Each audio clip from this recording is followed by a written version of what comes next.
¿La cárcel es efectiva para prevenir la reincidencia? Estamos hablando de celdas compartidas de 13 metros cuadrados en las que solo se puede estar de noche, ya que entre las 8 de la mañana y las 8 de la tarde es obligatorio estar en las zonas comunes.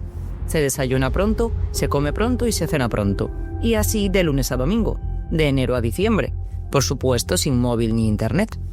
Pese a todas las restricciones que supone el ingreso en prisión, son muchos los condenados que tras cumplir su pena ponen de nuevo en juego su libertad. Factores de riesgo estático, como puede ser la precocidad delictiva, la impulsividad o una psicopatía, están detrás de una mayor reincidencia, como también lo están la sensación de impunidad, el consumo de sustancias, el círculo familiar o social y, por qué no, la falta de oportunidades una vez salen de prisión. Este etiquetamiento de que no sirven para nada más que para delinquir, que sería su única forma de vida posible. En este último capítulo de la temporada contaremos los casos de José Manuel Rodríguez Lamas, alias El Pulpo, Makelele, conocido como el Terrible Sosa, y José María Real, cuyas vidas transcurrieron y transcurren entre barrotes y grilletes.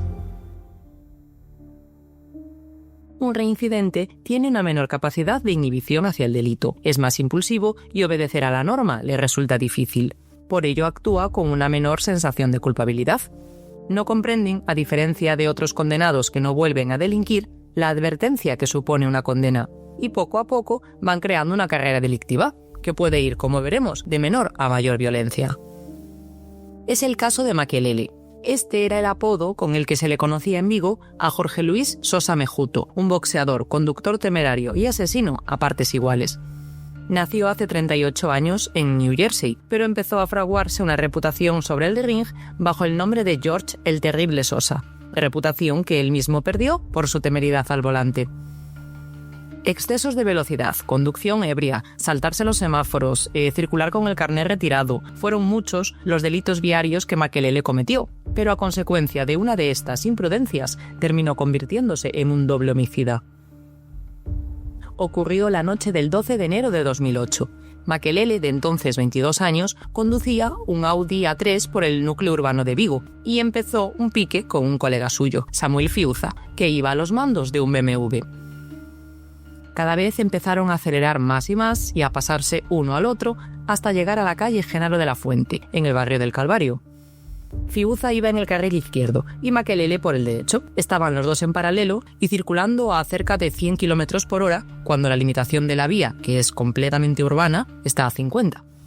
Makelele hizo entonces un giro a la izquierda para ponerse delante del BMW y ambos chocaron lateralmente, saliendo despedido el BMW de Samuel Fiuza, que invadió el carril contrario y se estampó de frente con un Citroën. En él viajaba un matrimonio de Candeán, una parroquia de las afueras de Vigo. María Dolores Iglesias y Manuel García fallecieron en el acto cuando regresaban de una cena con sus amigos. Cínico como él solo, Makelele, al no haber sufrido ninguna lesión en la colisión, dejó aparcado su coche y se fue a un bar.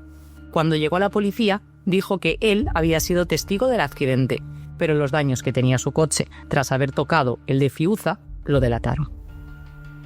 Tras su arresto y su paso a disposición judicial, se ordenó su ingreso en prisión bajo fianza de 12.000 euros, cantidad que pagó 15 días después.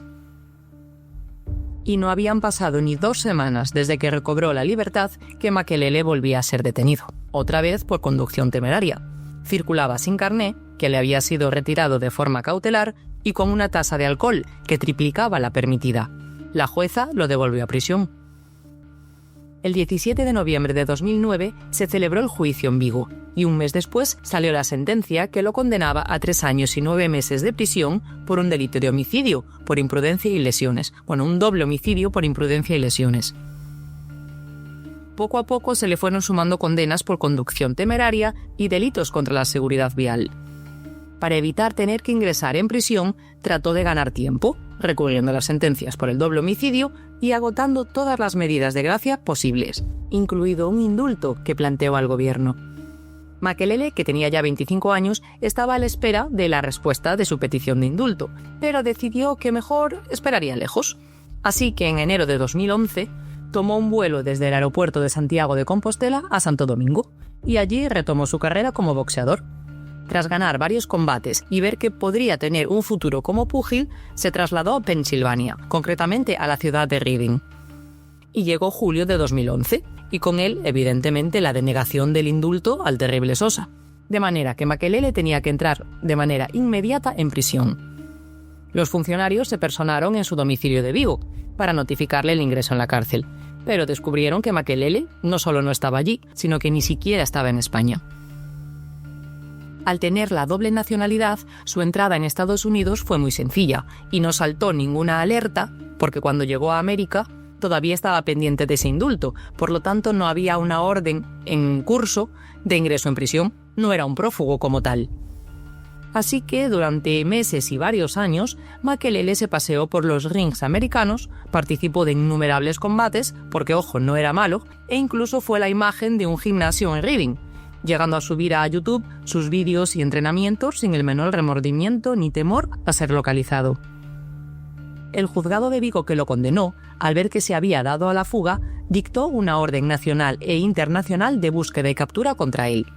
Y esta orden dio resultado en agosto de 2014, 3 años después, y de la misma forma que cayó David Macía. No sé si os acordáis, pero os contaba la historia en el capítulo anterior, en un control de tráfico rutinario. A los agentes que lo pararon, les saltó que Makelele tenía una orden de detención en España, y de inmediato se pusieron en contacto con la Interpol, y esta a su vez con el juzgado de Vigo. 3 años después de fugarse, regresaba a España detenido para cumplir con la justicia.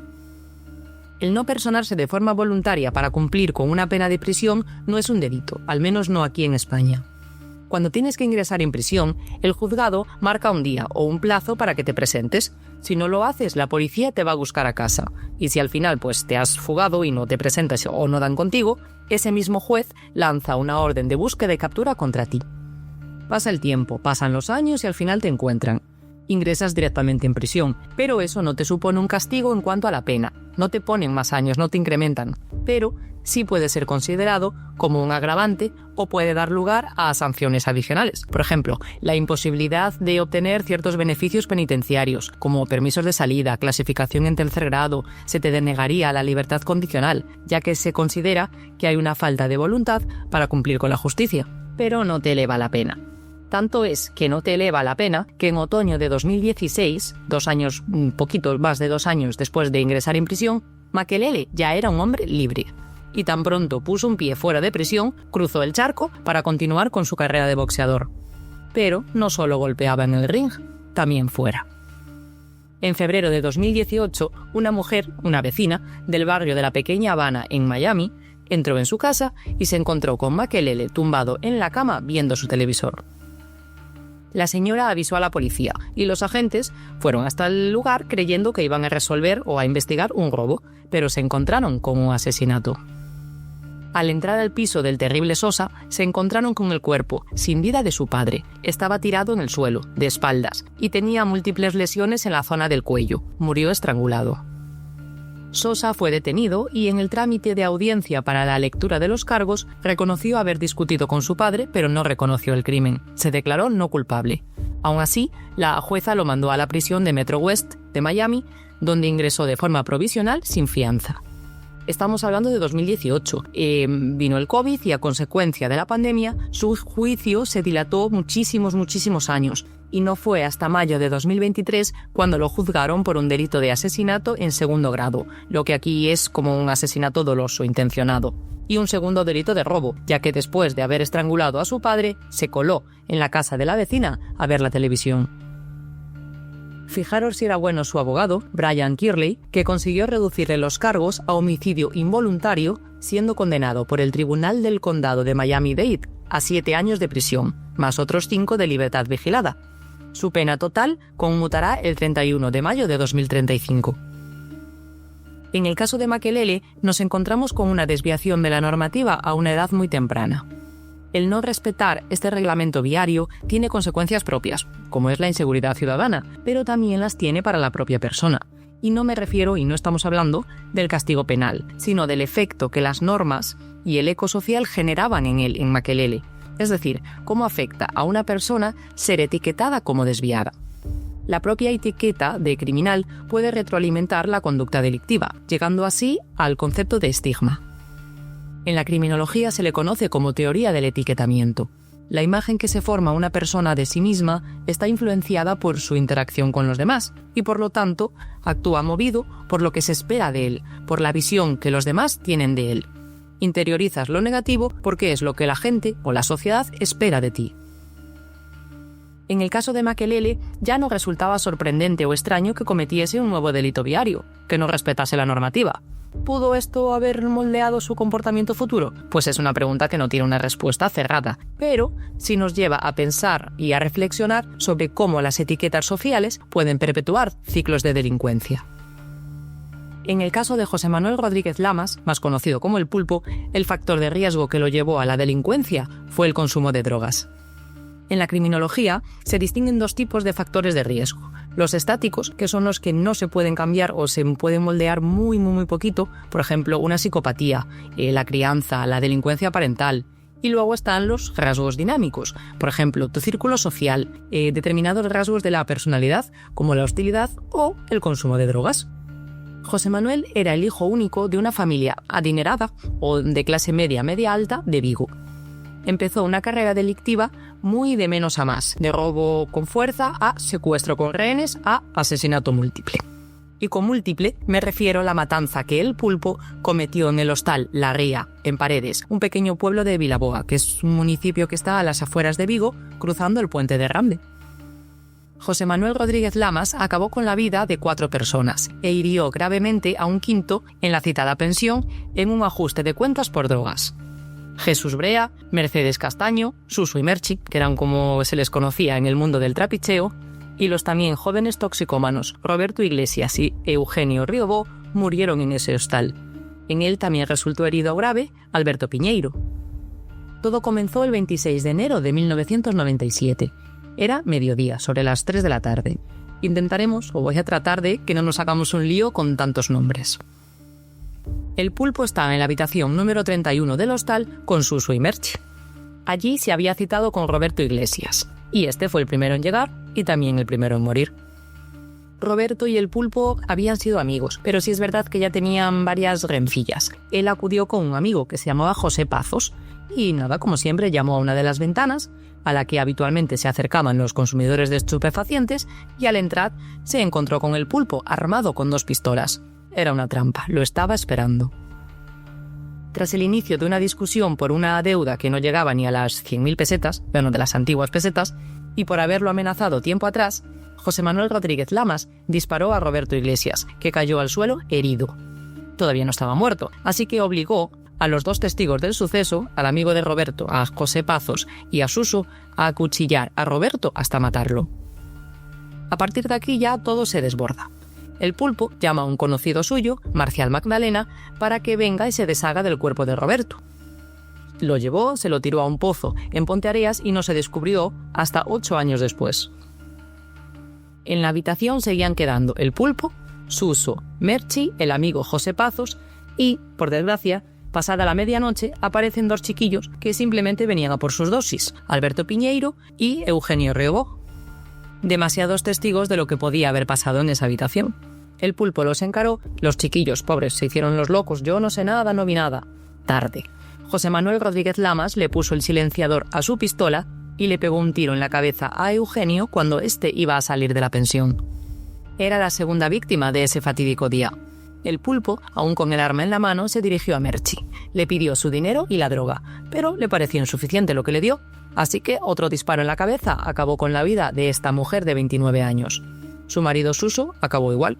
Fueron la tercera y la cuarta víctima.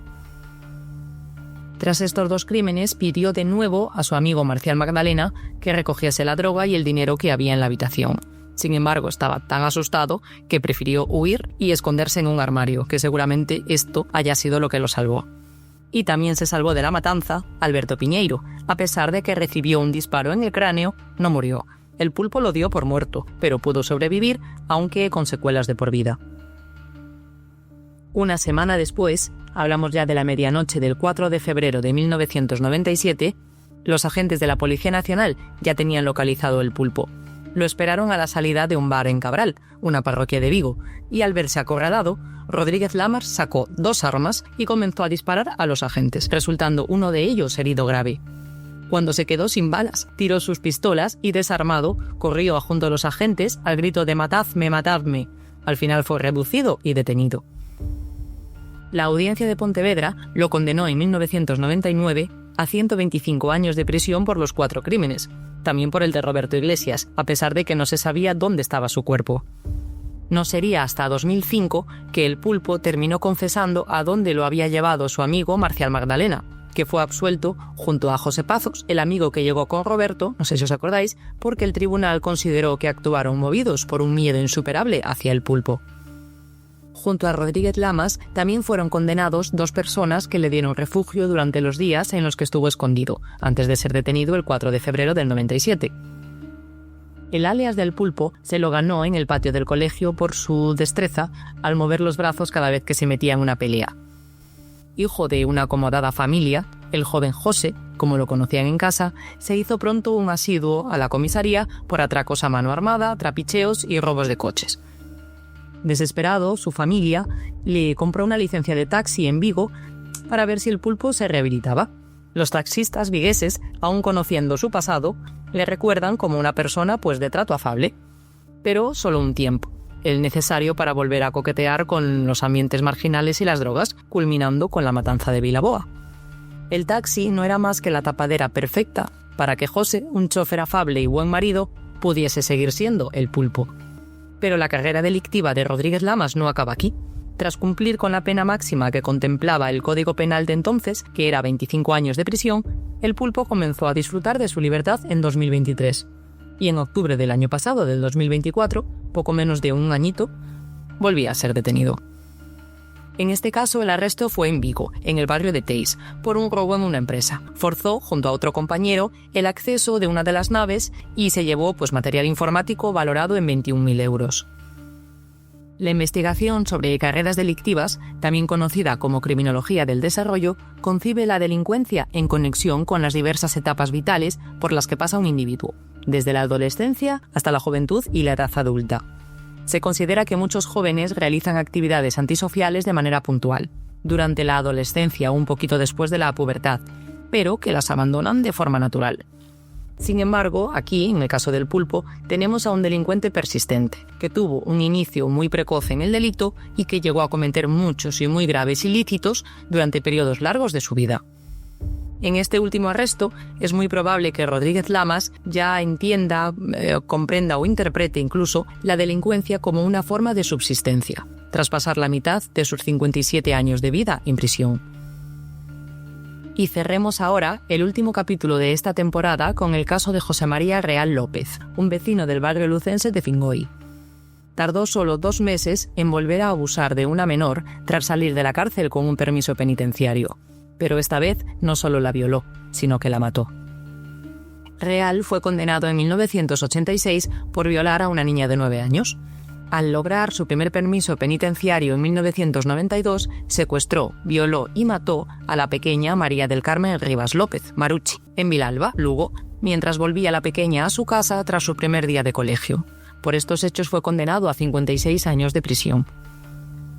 Este caso tiene 2 grandes diferencias con respecto a los casos que tratamos antes. Real López sufre una psicopatía y, por otra parte, tiene una anomalía cromosómica. Así lo determinaron los forenses durante el juicio, que se celebró en 1994. Detectaron que padecía el síndrome de Klinefelter. Poseía un cromosoma más que probablemente, no de forma automática ni exclusiva, pero probablemente le hiciese proclive a la paidofilia, que es la excitación o fantasía sexual con niños. Los médicos expusieron que Real tiene 47 cromosomas en vez de los 46 que son los habituales y que se reparten en 23 parejas. Los psiquiatras que lo analizaron dijeron que Real tenía una personalidad antisocial y tendencia a aprovecharse de los niños.